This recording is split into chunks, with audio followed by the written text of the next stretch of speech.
within the next few hours, the first wave of what will likely be some 20,000 evacuees are being airlifted and bussed in from New Orleans. What I've asked everyone to remember is that these folks not only need the food and the shelter and clothing and the basic and bare necessities, but they need to be treated like human beings. I want to say that what we've instructed our state agencies and all of our folks to do is to put the people first and then confront the paperwork.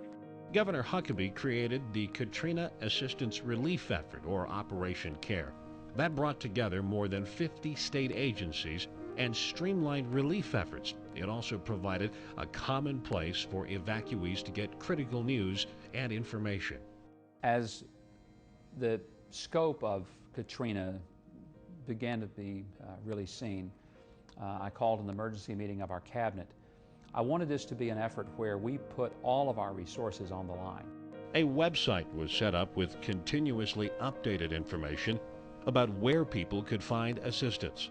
A 24-hour call center was manned by state employee volunteers to help answer questions from evacuees, mayors, county judges, and anyone else seeking information.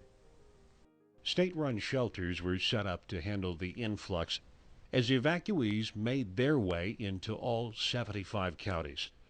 Fort Chaffee was one of the main processing hubs for evacuees.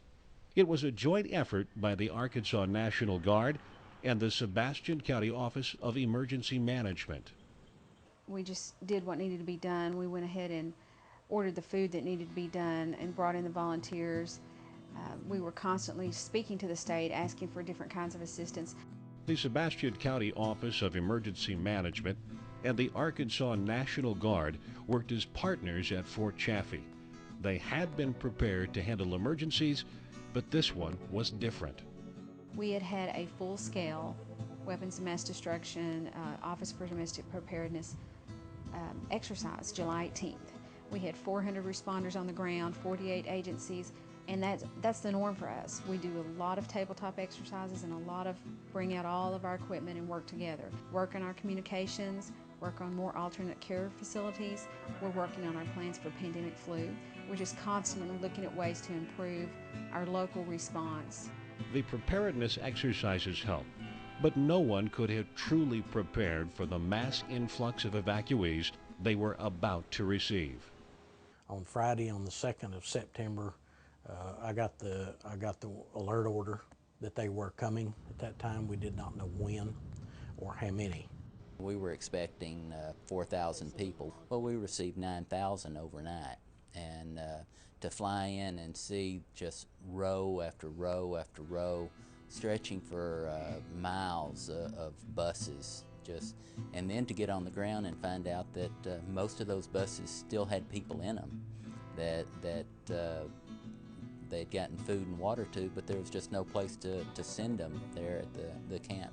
During these first waves, communication between state agencies in Arkansas, Louisiana, and Mississippi was a challenge.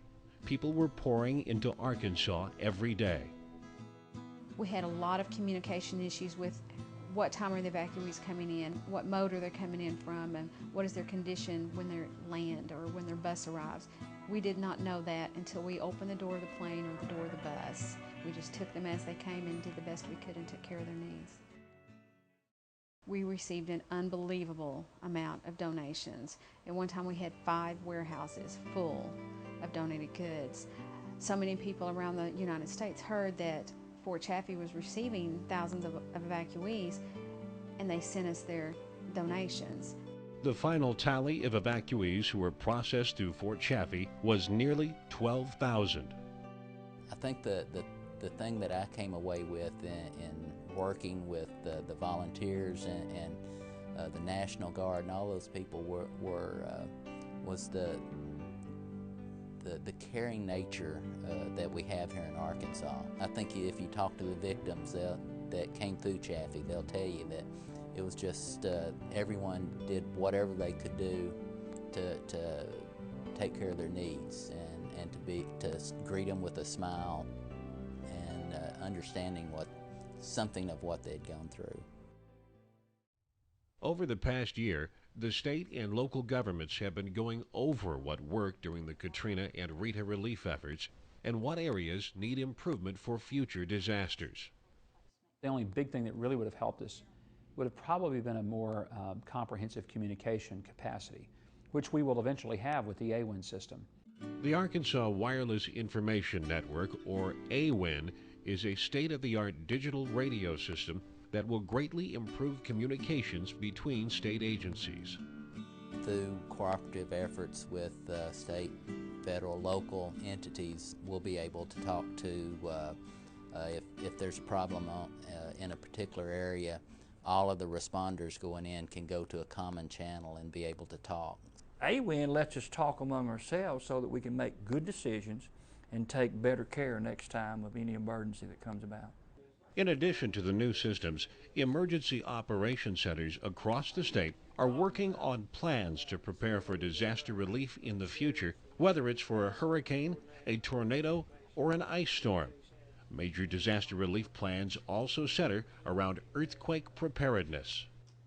We've got a lot of efforts going on to incorporate lessons learned, especially when you look at the possibility of an earthquake on the New Madrid Fault in Arkansas, and having maybe 600,000 plus of our own citizens affected. So we've got work groups that are meeting, working on issues such as mass care. There's been just a tremendous amount of work done with the lessons that we've learned from the hurricanes. What we're trying to do now from the state level and the county level is to prepare for the worst case scenario. That way when we get a hurricane, a tornado, or an ice storm like we had in 2000, then we will have the plan for worst case scenario. Then we can implement our plan, and it makes it much easier to do the plan if we have all those other things in place.